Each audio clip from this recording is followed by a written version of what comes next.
শরীরটা খারাপ, ভালো লাগতেছে না, এই জন্য নামাজ কালাম পড়ে না, আছে না ভাই?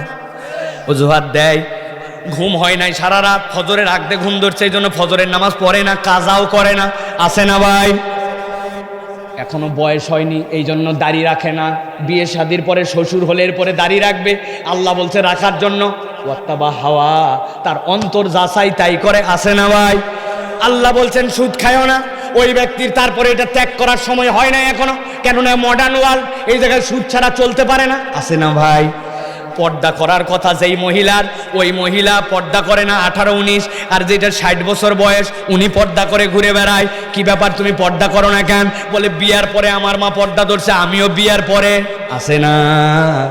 মিথ্যা কথা বলো না, কিন্তু চিন্তা করছে আরে মিথ্যা না বললে আবার ব্যবসা হয় নাকি? আপনি আমার বোনির কাস্টমার, কেনা দামে দিলাম, আছে না? বোনির কাস্টমারকে কেনা দামে দিচ্ছে, এটা কি? আল্লাহ বলছেন ওয়াত্তাবা হাওয়া, সে ইলা হিসাবে আল্লাহকে ইলা মানে নাই, তার অন্তরের অনুগামী হয়ে গেছে। 1 নম্বর অপরাধ ফানসালাকা মিনহা, আল্লাহর আয়াত থেকে মুখ ফিরাইছে। 2 নম্বর শয়তানের অনুগামী হয়ে গেছে। 3 নম্বর নিরেট দুনিয়াদার হয়েছে, দুনিয়া ছাড়া কিচ্ছু বোঝে না। 4 নম্বর নিজের অন্তরের পূজারি হয়ে গেছে।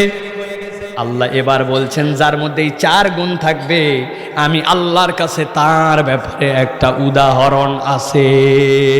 উদাহরণটা শুনলে আপনাদের মন খারাপ হবে, তারপরেও আল্লাহ যেহেতু কোরআনে বলছেন আপনাদেরকে বলার প্রয়োজন আছে, বলবো।